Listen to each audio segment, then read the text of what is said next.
How the Camel Got His Hump.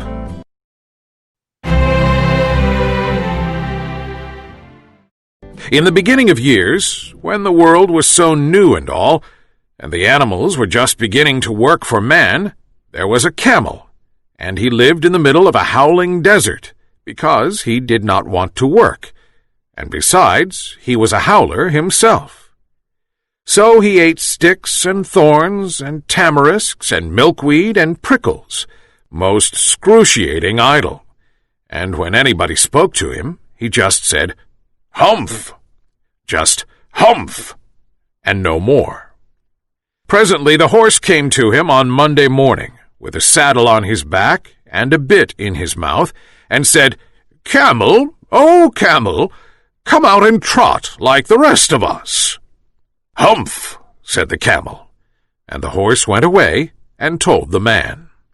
Presently the dog came to him with a stick in his mouth, and said, "Camel, oh camel, come and fetch and carry like the rest of us." "Humph," said the camel, and the dog went away and told the man. Presently the ox came to him, with the yoke on his neck, and said, "Camel, oh camel, come and plow like the rest of us." "Humph," said the camel, and the ox went away and told the man. At the end of the day, the man called the horse and the dog and the ox together, and said, "Three, oh three, I'm very sorry for you, with the world so new and all, but that humph thing in the desert can't work, or he would have been here by now. So I'm going to leave him alone, and you must work double time to make up for it." That made the three very angry, with the world so new and all, and they held a palaver, and an indaba, and a panchayat, and a powwow on the edge of the desert, and the camel came chewing on milkweed most excruciating idle, and laughed at them.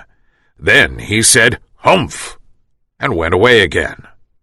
Presently there came along the jinn in charge of all deserts, rolling in a cloud of dust. Jinns always travel that way because it is magic, and he stopped to palaver and powwow with the three. "Jinn of all deserts," said the horse, "is it right for anyone to be idle with the world so new and all?" "Certainly not," said the jinn. "Well," said the horse, "there's a thing in the middle of your howling desert, and he's a howler himself, with a long neck and long legs, and he hasn't done a stroke of work since Monday morning. He won't trot." "Whew," said the jinn, whistling. "That's my camel, for all the gold in Arabia. What does he say about it?" "He says, 'Humph,'" said the dog, "and he won't fetch and carry." "Does he say anything else?" "Only humph, and he won't plow," said the ox. "Very good," said the jinn. "I'll humph him, if you will kindly wait a minute." The jinn rolled himself up in his dust cloak, and took a bearing across the desert, and found the camel most excruciatingly idle, looking at his own reflection in a pool of water. "My long and bubbling friend," said the jinn, "what's this I hear of your doing no work, with the world so new and all?" "Humph," said the camel.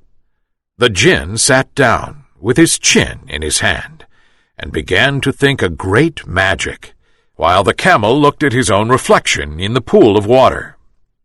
"You've given the three extra work ever since Monday morning, all on account of your excruciating idleness," said the jinn, and he went on thinking magics with his chin in his hand. "Humph," said the camel. "I shouldn't say that again if I were you," said the jinn. "You might say it once too often. Bubbles, I want you to work." And the camel said, "Humph," again.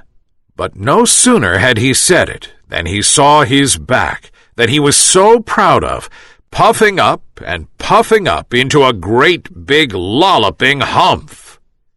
"Do you see that?" said the jinn. "That's your very own humph that you've brought upon your very own self by not working. Today is Thursday, and you've done no work since Monday, when the work began. Now you are going to work." "How can I," said the camel, "with this hump on my back?" "That's made a purpose," said the Jinn, "all because you missed those 3 days. You will be able to work now for 3 days without eating, because you can live on your hump. And don't you ever say I never did anything for you. Come out of the desert and go to the 3 and behave. Humph yourself." And the camel humphed himself, hump and all, and went away to join the 3. And from that day to this, the camel always wears a hump. We call it a hump now, not to hurt his feelings. But he has never yet caught up with the 3 days that he missed at the beginning of the world, and he has never yet learned how to behave.